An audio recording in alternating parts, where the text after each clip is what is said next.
Let's get back to the beginning here. Hi, everyone.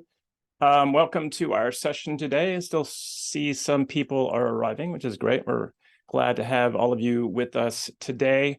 My name is Richard Sebastian. I'm with Achieving the Dream. I'll introduce myself and my co-presenters in a second. But first, if you're just joining us, go ahead and put in the chat who you are, where you're joining us from, what institution or organization you're with. Let us know a little bit about yourself. That would be great. I'm gonna do just a short introduction to talk about kind of our session today. Today's session really is about a current study that is taking place in the state of Tennessee with the Tennessee colleges in the state, but it's also really a story about a collaboration that's now in kind of going on 8 years between Achieving the Dream, my organization, SRI Education, whom you'll hear from during this session, and then a number of community colleges and four-year colleges that have collaborated with us or partnered with us to kind of build up to the study that we're gonna talk about today. And so again, we're really happy to be here on the first day, kind of kicking off Open Ed. I hope everyone got a chance to hear the opening keynote. Dr. Gianjani was really great keynote, and I'm really kind of thinking about it too, and thinking about this study and how it fits into some of his remarks about ameliorative open pedagogy as well as transformative, and that's maybe something to think about as we're talking today about this study. So really quickly, just quick agenda. We're going to hear right off the top of the session from faculty at Chattanooga State Community College about kind of what open educational practices, which we'll define in a minute, look like, kind of what that, how it can maybe, how kind of a mature practice looks like in the classroom. Then I'm going to turn it over to my colleagues at SRI Education about the study that we're currently doing with the Tennessee colleges. Then we're going to hear from some additional faculty at Chattanooga State who are just getting into this work that we're talking about, talk a little bit about their statistics class. And then you're going to hear some early study findings. We haven't released a report on this study yet, so there's kind of early findings that you'll get to hear about. And then we'll have hopefully have some time for your Q&A. If you have questions in the meantime, you can put them in the Q&A box or in the chat, and we'll look for those so we can get them to the right person during that section of our session. What we're here to talk about is, what are the evidence-based strategies for creating structures and processes to support faculty in implementing what we call OER-enabled open and culturally responsive educational practices, which we'll define a little bit later. And then understand what the impact and return on investment that kind of the support of OER can have on student access, engagement, and completion, some of the kinds of outcomes of that, and learn about, from our faculty, what were their experiences implementing these practices during the study or during their own kind of years of practice. Great. So our speakers today, just to quickly introduce them. From SRI, we have Joshi. She's an education researcher there. He's waving to you.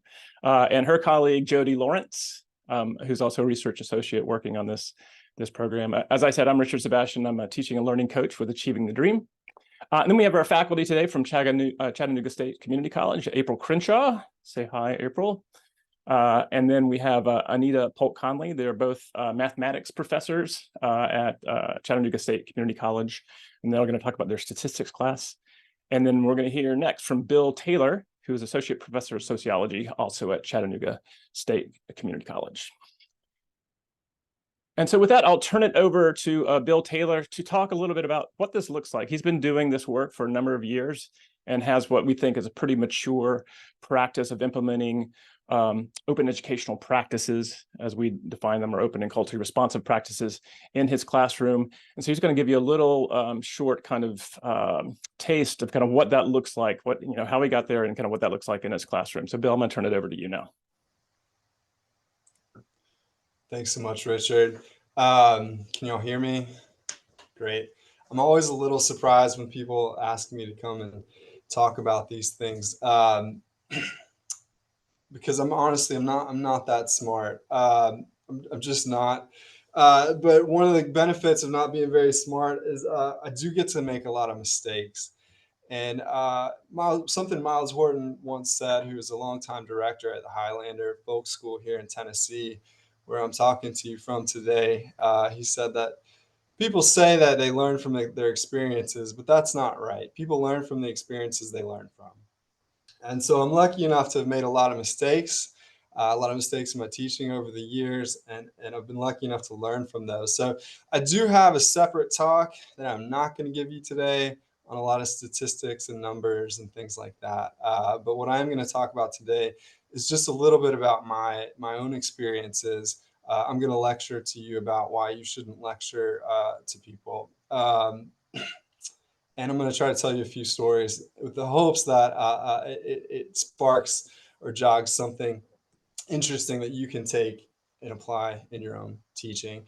So what I'm planning to tell you today, in case I don't finish up, is that this takes teaching, developing culturally responsive teaching, open education practices takes time. It's not something that I again, I'm not very smart. I'm not smart enough to do that overnight. I can't switch my entire self and being in course and relationship to students in my teaching overnight. It's taken me years and years of messing up and trying new things. And really, a lot of it's been learning from students and letting the students teach me what they have to tell me, and so that I can actually and truly respond to them and their needs. And it also involves trusting yourself and trusting in the process. Once you start to make these changes and try them out, trust yourself that they're going to work, and that you'll make them work and keep working on them and improve them, and do it with a little love and joy. So that's what I'm planning to tell you. But first, some things that students taught me. So it's funny, I'm the one that gets paid to go in there and teach them, but they've actually taught me a lot of stuff over the years. So one of the things that I learned early on teaching at the community college here in Chattanooga was I thought I was doing culturally responsive teaching because I was teaching about civil rights. I was teaching about democratic alternatives in the classroom. I was teaching about how the education system can be very oppressive. But what I was not doing was I was not letting students actually participate in, experience, and create the kind of structure and environment where those things can actually live. And there's a difference, as you know, between teaching about something and doing it. Augusto Boal says we become by doing, right? There's a lot of truth there. Paulo Freire and Miles Horton talked one of my favorite books. It's a book that was a conversation between the two of them that somebody wrote down. And the title of that book is We Make the Road by Walking.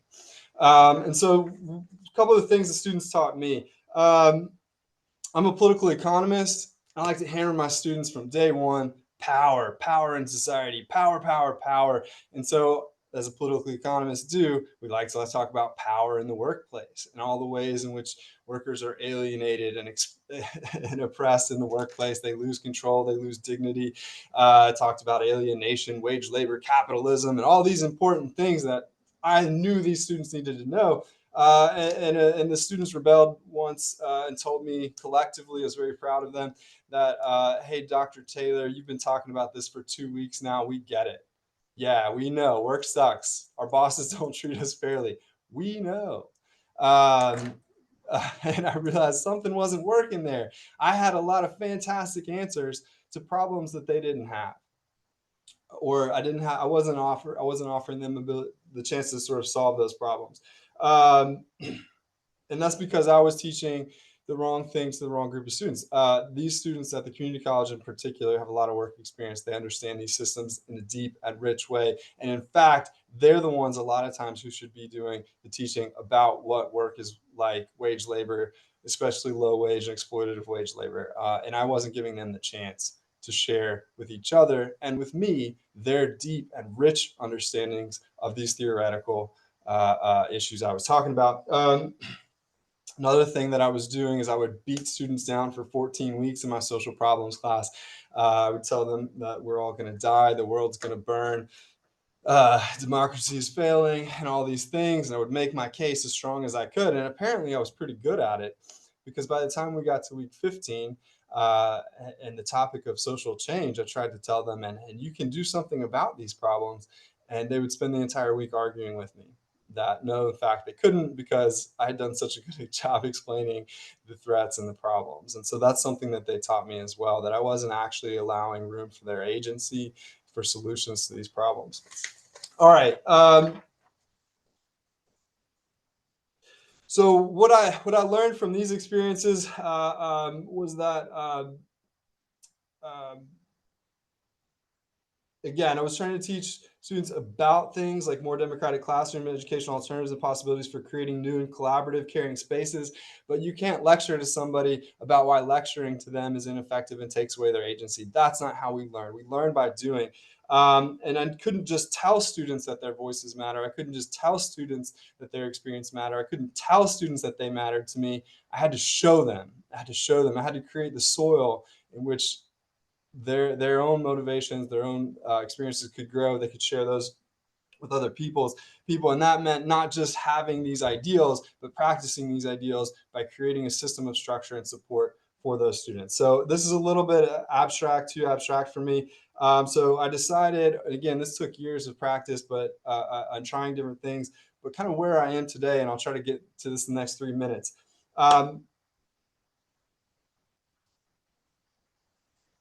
How did I create a structure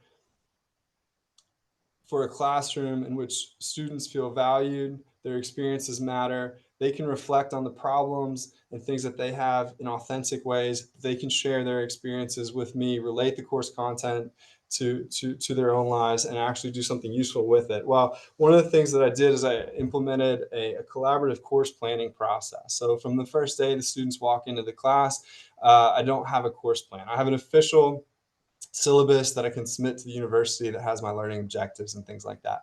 But I don't have any schedule of events, topics, content. There's no assessment policy. There's no attendance policy. And so from the get-go, and this works especially well in a sociology class, I invite them into the process to think about, what do they want to do with the time that we have here? How do you want to learn? How do you like to learn? If you could, what kind of class would you create for yourselves with each other? And actually invite them into this process. Ask what kind of attendance policy would actually help you. Do you want to be punished if you don't show up? Do you want to be rewarded if you do show up? Which types of students typically don't come to class, and why? Does that matter when we're trying to decide this policy? Because we know, as teachers who've looked at the data, that typically students with less resources, less money, more working and family experiences are the ones who don't come to class. Should we create a policy that punishes them? Instead of me deciding that for myself, I ask them. And it works really, really well. We also talk about assessment. What kind of assessment do you want? And it works pretty well. The other thing that I do, so the collaborative course planning process, we write up the draft, they have a chance to edit the draft, and then we all sign off on it. And after the first week, we do have a fairly standard, familiar, and structured course with learning objectives, with attendance policies, with grading policies. But the difference is that they've been invited to create that, and they've been invited to create that together. And so rather than like getting to week 15 in our unit on education and lecturing to them about Paulo Freire and alternative systems of education from the start, they've actually learned it because they've done it. And it's a much more deep way of learning. Okay, so the other thing that I do that works pretty well in my courses, about half of the course, we spend about half of the course on a creative project. And when I ask the students to pick something that they care about, an issue or a problem that they care about, and do something about it. Just do something. And they get to choose. And that's a lot of freedom for students. And you can't just give students this much freedom. You have to provide some sort of structure for that freedom. I'm reminded of, for example, Joe Freeman's classic feminist essay, The Tyranny of Structurelessness. Just giving students freedom is not enough. If you give students freedom without structure, you end up recreating a lot of the same sort of oppressive structures and things like that. So you have to create a structure to let them thrive, to encourage them, to provide them resources to do these things. So the creative project, I ask students to pick an issue that they care about, and then we brainstorm. So we brainstorm the issues. We brainstorm their skills and talents, because students bring all kinds of unique skills and talents and passions and experiences in the classroom, most of which I never gave them a chance to show or demonstrate or show off. But we've got musicians, we've got artists, we've got spoken word folks, we've got poets, we've got mechanics, we've got people who have all kinds of unique skills that they can bring to the classroom. And I give them a chance to think about how can they use their unique talents to do something about an issue. And then we do the research. So it is a sociology class. How can you use sociology and sociological research to advance your own agenda, right? Because this is really important. Again, I'm not very smart. I hear sometimes a lot of teachers say, oh, students aren't motivated. I can't figure out how to motivate my students. That's not my job. It's not my job to motivate students. And in fact, it's a lie that students aren't motivated. Every single student I've ever taught is motivated. Now, I might not know what their motivation is, but to me, that's my failure. I haven't tapped into it. So I got to figure out what it is that students want. What are they motivated? What would they like to be doing? What kind of world do they want? What kind of life do they want? And how do I give them the tools, sociology, to create that life, to create that world, to create that change? So tapping into students' motivation, then rather than me being a car salesman and trying to tell them, this is why you should care about this topic. No, I want to know why you care. What do you care about? And then maybe I can give you some tools to do that. And so I'll start wrapping this thing up. But the creative projects have been extremely, extremely successful. I have them write proposals for their projects once they have the idea. And each step along the way, they're doing a lot of collaborating, a lot of sharing, and a lot of teaching each other in the classroom about what they're learning, what they're thinking. And then ultimately they have to do the thing, whatever thing they decided. And like I said, I think an important part of this kind of teaching for me has been the opportunity to fail and learn from my failures. And the creative project is no different. I try to give my students the same opportunity. If they try something new, if they go out on a limb, they try something big, they try something daring, and it turns out terrible, no problem. Tell me what you learned from that failure. Tell me what you learned from that failure. Tell me how you're going to pick back up and try again tomorrow, right?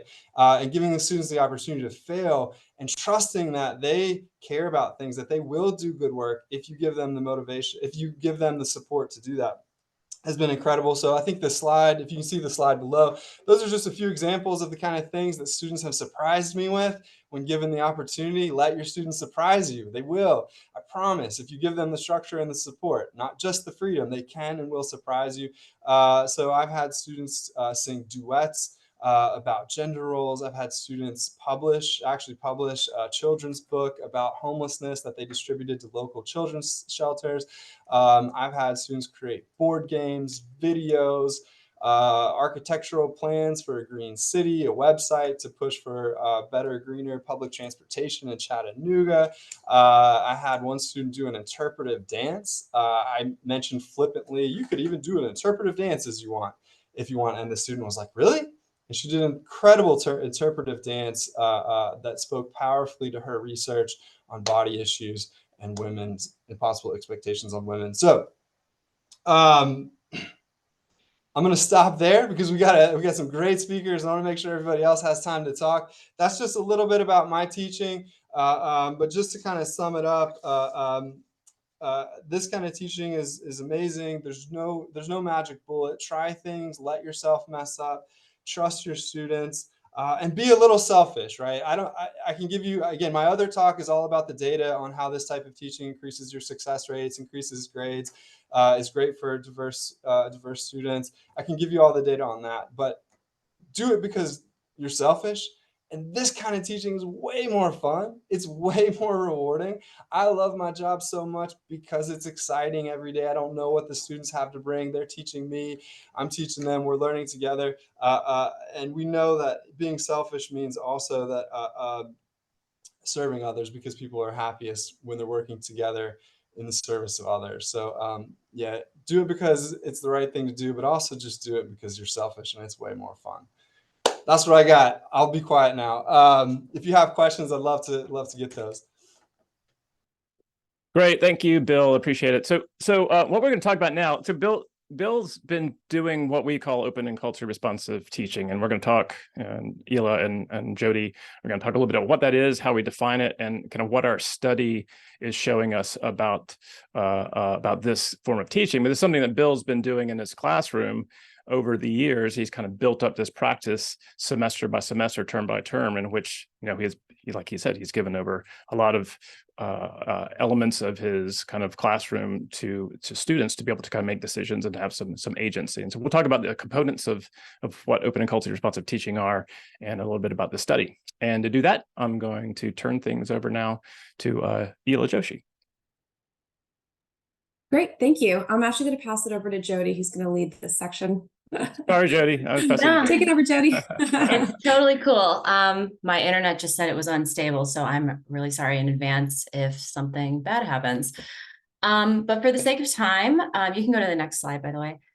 For the sake of time, we're going to provide a fairly high-level overview of the research component. So Ela is going to put a link into the chat that has a handout with details about the study if folks are interested in reading it.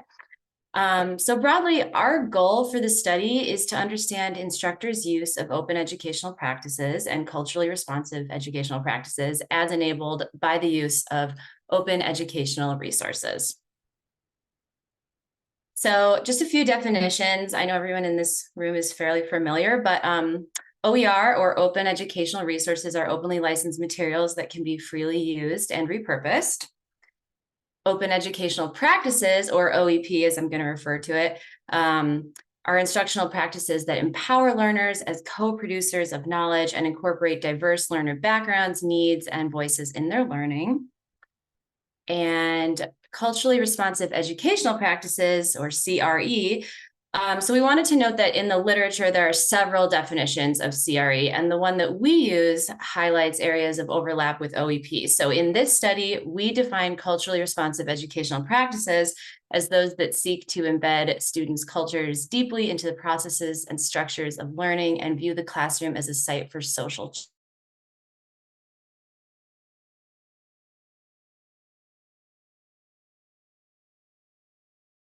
Did Jodie just freeze? Or did I? Oh, I think that was Jodie. She froze. Okay. Yeah, I can pick it up until All she's right. back. Thank you. All right. Right before I do that, I'm just going to pop a link in the chat with the handout. So there it is for folks if you want to follow along with some of the prior studies that SRI and ATD have done in this area, as well as some details about the current study. But in our last study that we completed in 2022, we explored how pioneering instructors in community colleges were using OER-enabled open and culturally responsive practices. And a key outcome of that study was the development of a framework capturing how open and culturally responsive educational practices may be enacted across different components of a course. So in the present study that we've been working on in the past year with Tennessee, we use this framework to both structure faculty professional development as well as document some of our research findings. I'm going to kick it back to Jodie. Jodie, if I see you're back. Sorry. Oh my gosh. I don't know what's wrong with my internet today. Naturally, it would be on a presentation day, right? Okay. So I think we're on the next slide. You can go to that. Okay. So this is our framework. So the framework identifies 5 dimensions that are associated with open and culturally responsive practices stemming from prior literature and practitioner and expert experiences in the field. So the dimensions in our framework are student agency and ownership, inclusive content, collaborative knowledge generation, which just means opportunities for students to collaboratively apply, evaluate, or create new knowledge.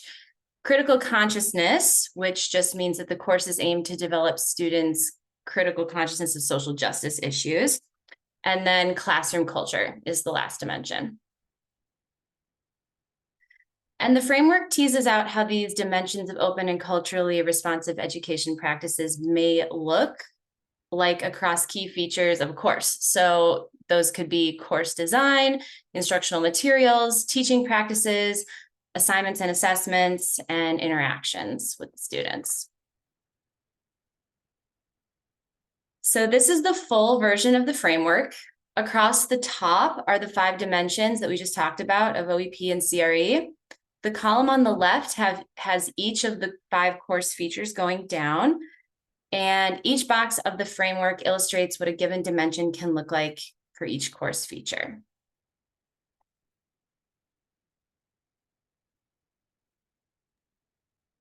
Richard, just want to flag that we can currently see your There we full go. screen. Okay, there you go. There you go. And you can go to the next slide. There you go. So an established OER grant program in the state of Tennessee presented a unique opportunity to gather empirical data in a structured and systematic way on the impacts of OEP and CRE use in the OER classroom.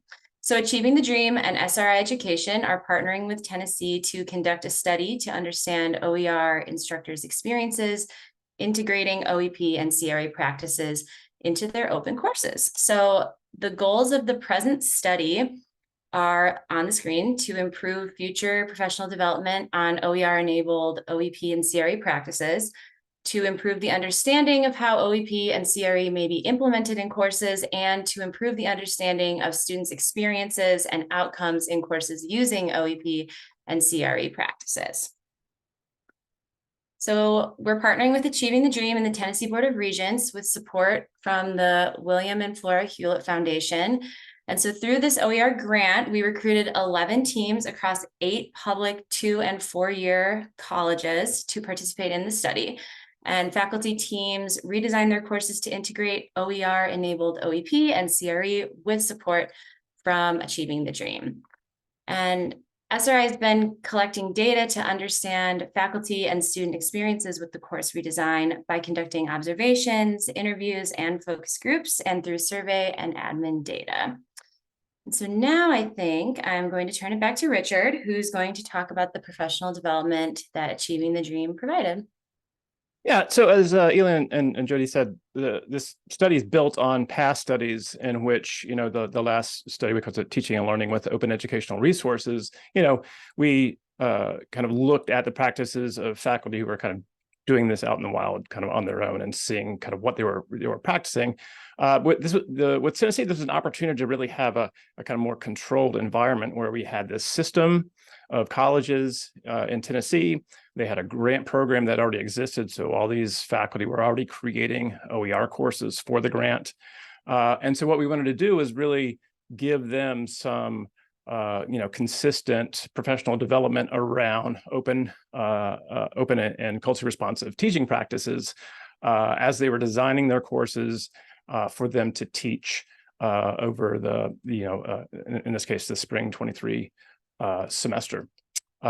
And so what that looked like for us was bringing them all together. So all the grantee teams from the different colleges, we came to Chattanooga State, and we did a 2-day in-person training with everyone, in which we really, talked to them about not only, just kind of the openness and OER and licensing, open pedagogy, but how all these things fit together around in the framework, and kind of use the framework as an anchor with some of the examples within the framework to give them ideas for how they wanted to kind of incorporate these practices in whatever course they were teaching. So that the courses for the faculty that were part of this grant were, you have from statistics, sociology, there was English courses, some history courses, there was even some workforce kind of student prep courses as well.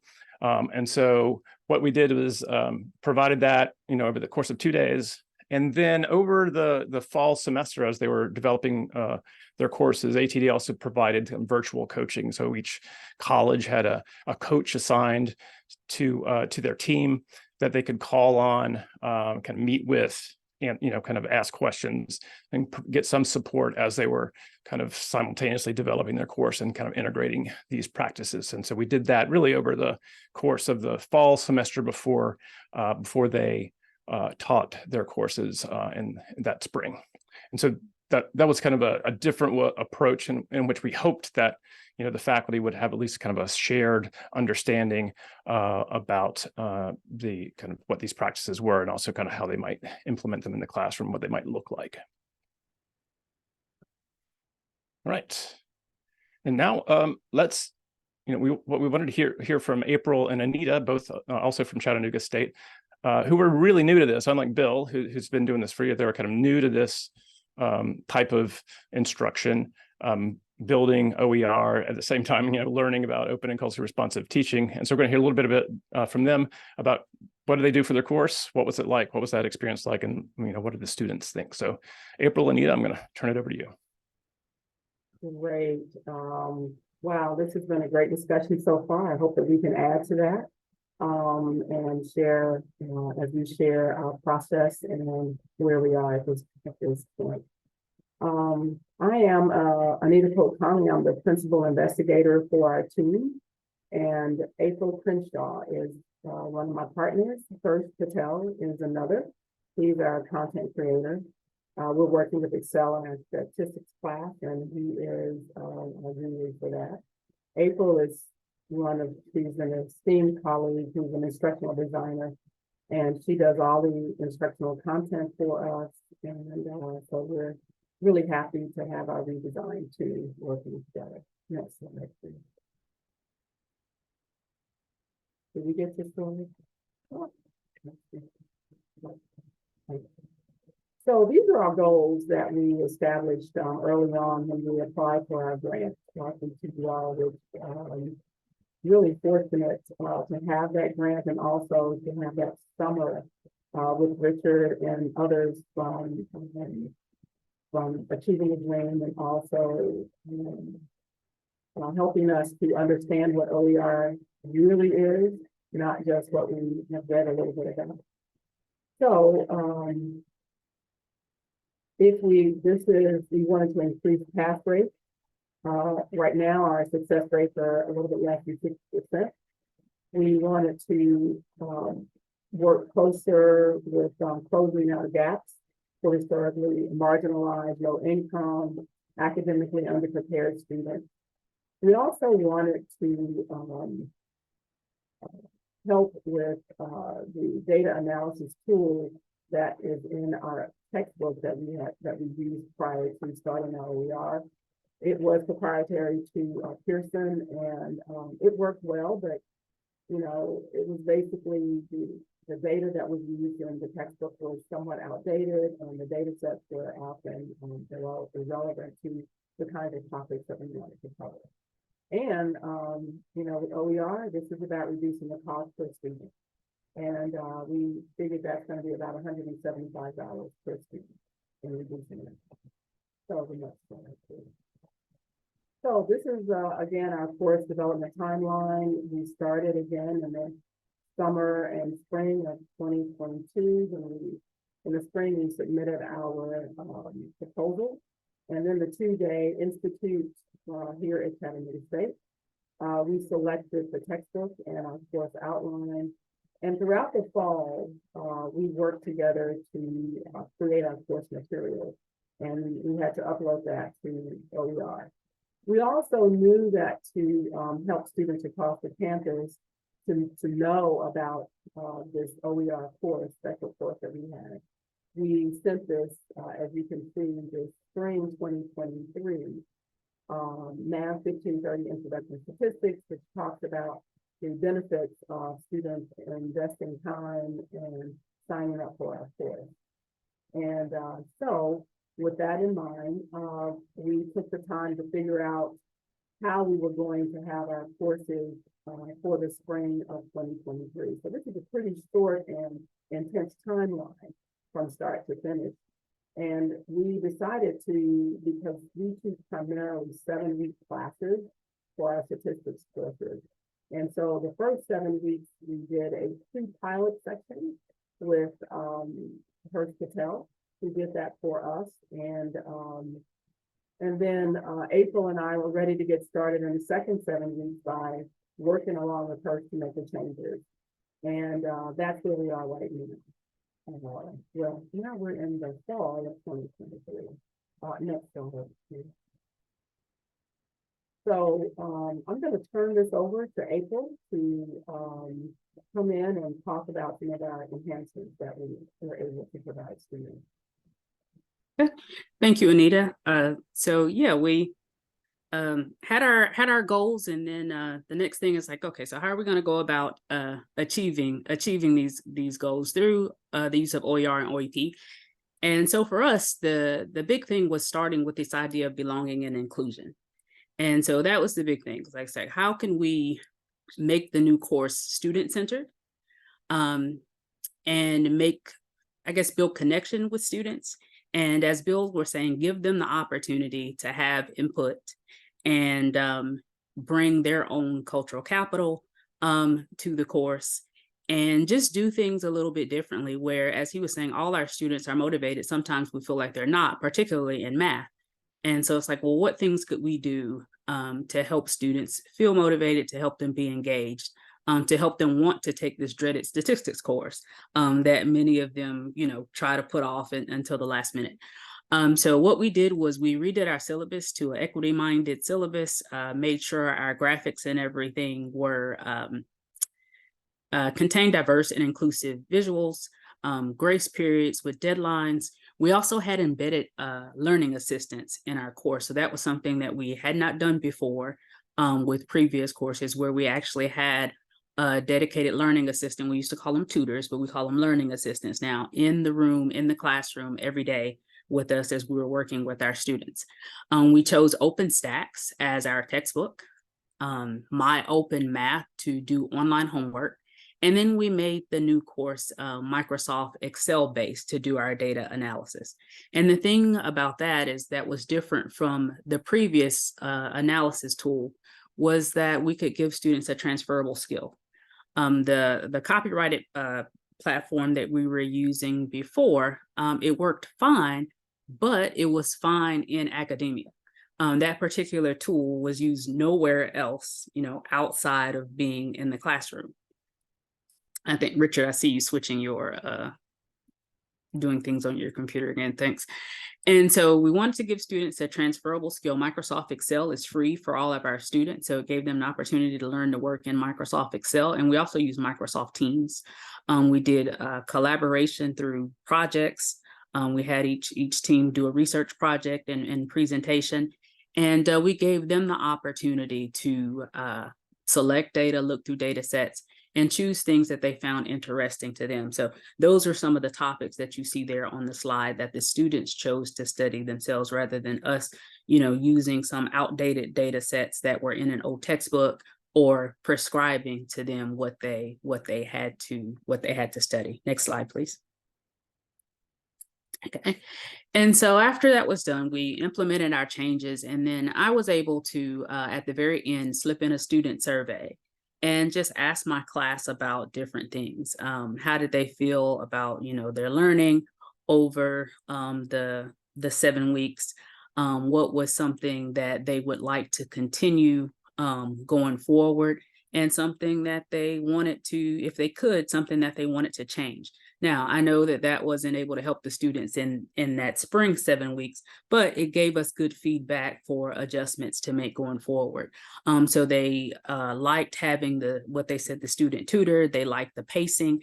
They liked that this time we were focusing more on the why behind the concepts, rather than just the statistical computations and just getting a number, getting the answer. We had a lot more discussion and so forth in the course.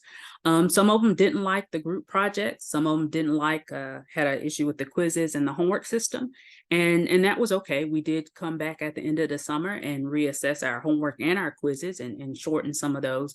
We're not going back to the paid system, so we weren't able to change that. Next slide, please. And then they did ask for some more videos. And in My Open Math, it's true that a lot of the videos are for TI-84 support rather than Excel. So the team is working on creating Excel videos to offer more support for students. And by changing the course, it didn't lose any of its rigor. Like Bill said, it made it more fun for the faculty, for us as faculty, and for the students, because we were able to, as he said, kind of tap into some things that motivated students, that interested students. And I think they had a much richer experience in the redesigned courses. Last slide, please. And so we have some good data that came out of that. And so if you're interested in learning more, we are presenting tomorrow at 10 o'clock. and invite everyone here to join us for our session, Improving Equity, Engagement, and Student Achievement with OER and Introductory Statistics, where we'll have some of the numbers and the success rates and a little more detail that we just didn't have time to share here with you all today. And I'm happy to answer any questions that you all want to ask or put in the chat.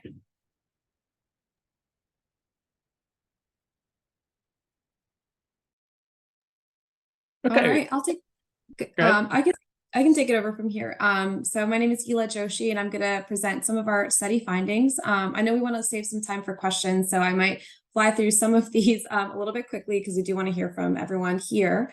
So just a quick caveat that our study is still in progress, so findings are still preliminary. So we ask that please not share or cite some of these things. However, we are happy to share materials if you reach out to us. Just send either myself, Jodie, or Richard an email. So after the ATD Summer Institute, ATD gave participants an exit survey to gauge how helpful and engaging participants found the overall training. So in general, grantee teams found most of the sessions very engaging and useful, and across the board, participants felt prepared to integrate open and equitable practices into their courses following the Summer Institute. They also found the framework on enacting open and culturally sponsored practices to be a relevant tool for their work and a way to build community in their classes, although there were some general concerns about it being a little bit complex or overwhelming, which we completely understand and are continuing to iterate on. Next slide. So over the course of last spring, we did several different types of data collection activities, including interviews, focus groups with students, classroom observations, and an instructor survey, as well as weekly logs capturing instructors' practices in their redesigned courses.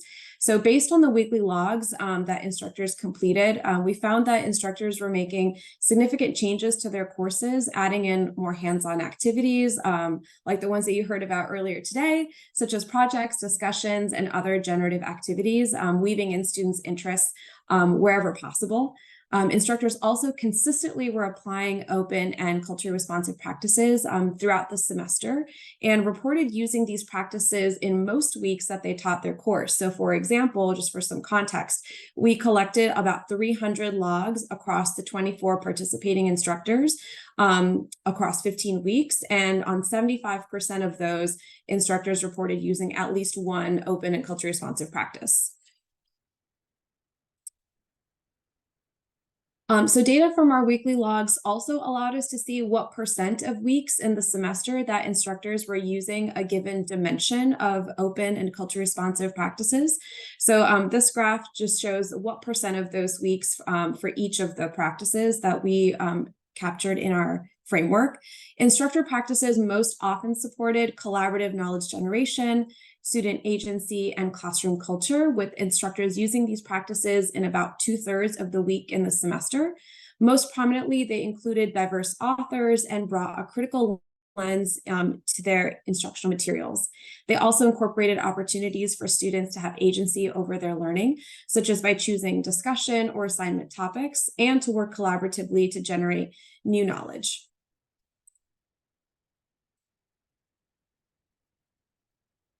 All right. So next, we looked at which aspects of courses that instructors were implementing open and culturally responsive practices. So just as a refresher, the framework has 5 dimensions, which are shown at the top of this table: student agency, inclusive content, etc. And then we looked at those dimensions across 5 different course features, which are listed on the left-hand side column. So course design, materials, practices, assignments, and interactions. So we wanted to know if certain dimensions of open and culturally responsive practices were more prevalent in certain types of course activities. So to do this, we first calculated the % of weeks that each instructor implemented a given dimension in a given course feature out of the total number of weeks that they said that they did that dimension. So for example, out of all the instances that instructors implemented, say, inclusive content, in 83% of those instances, instructors were using inclusive materials. So we found, for example, inclusive content and critical consciousness were most likely to be implemented through the instructional materials.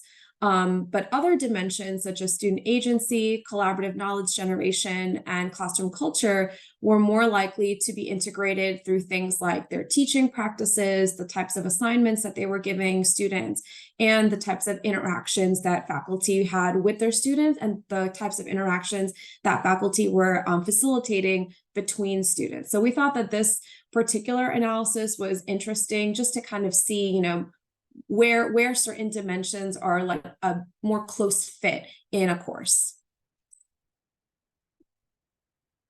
From our interviews, which was, you know, such a wonderful opportunity to get to hear directly from instructors' stories and experiences. It was a really, really rewarding and enriching experience.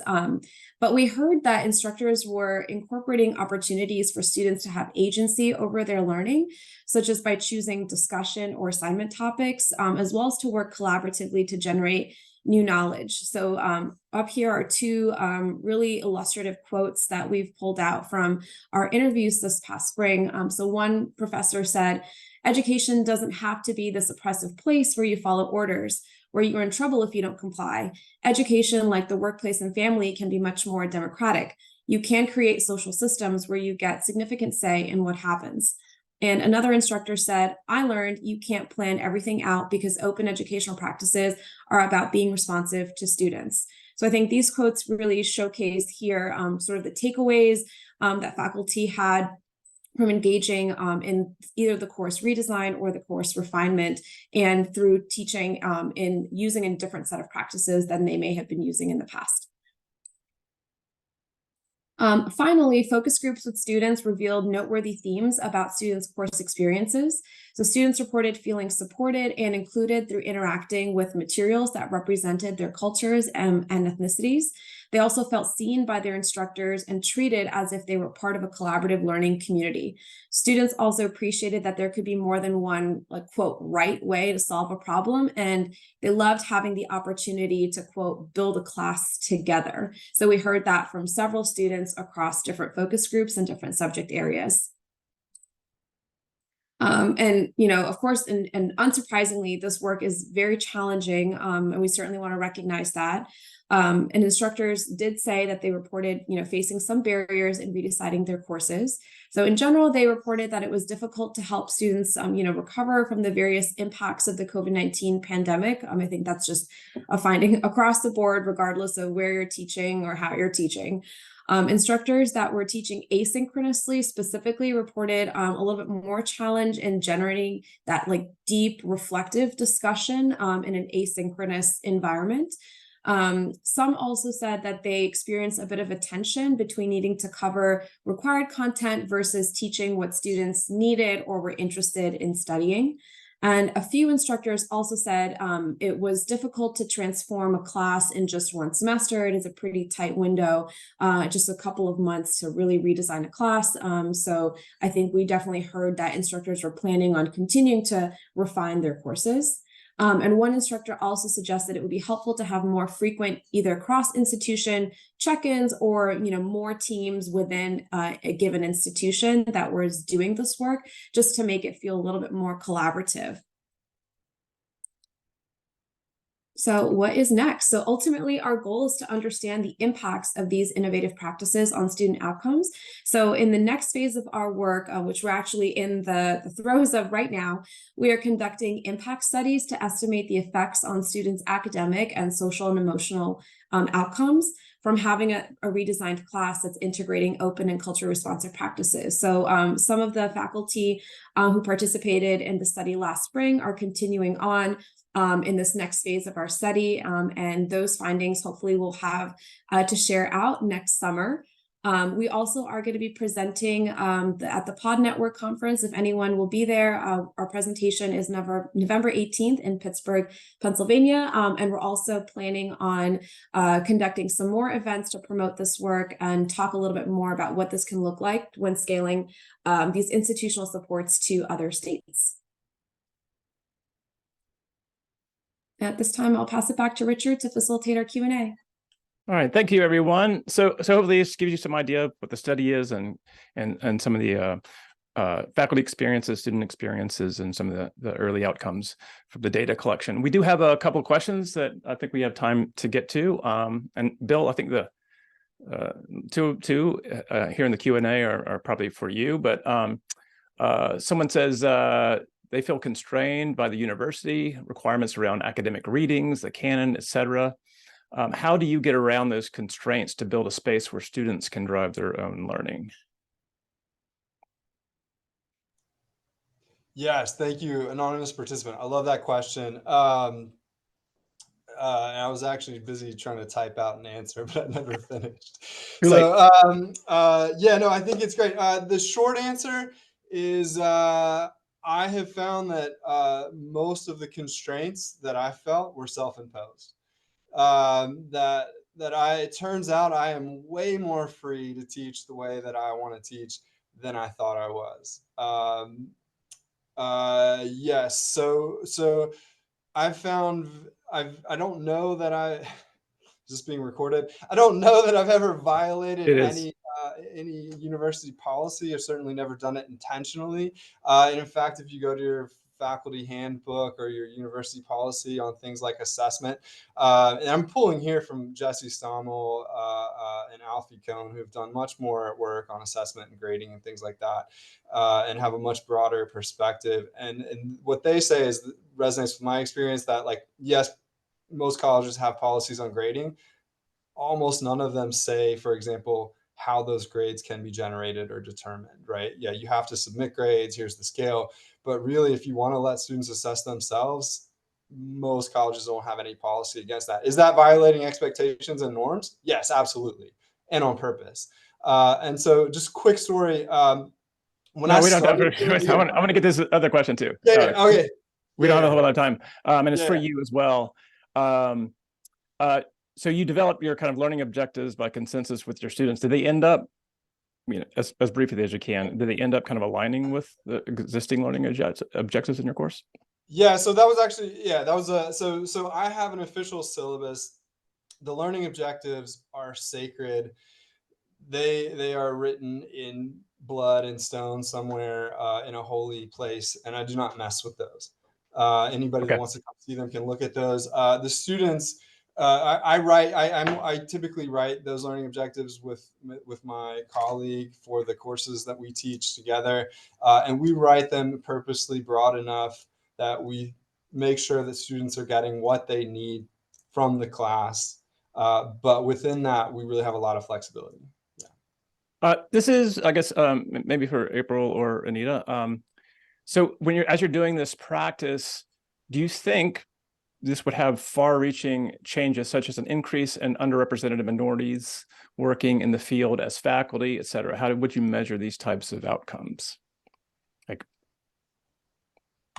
whichever one of you wants to take that. I'm sorry, I'm reading the question. You mentioned could have far-reaching, lasting changes, such as an increase in underrepresented minorities working in the field as faculty. Anita, if you want to chime in, but I think our goal here for the implementation, my personal goal for students is that when they take courses and then they leave from us, what do they do with them?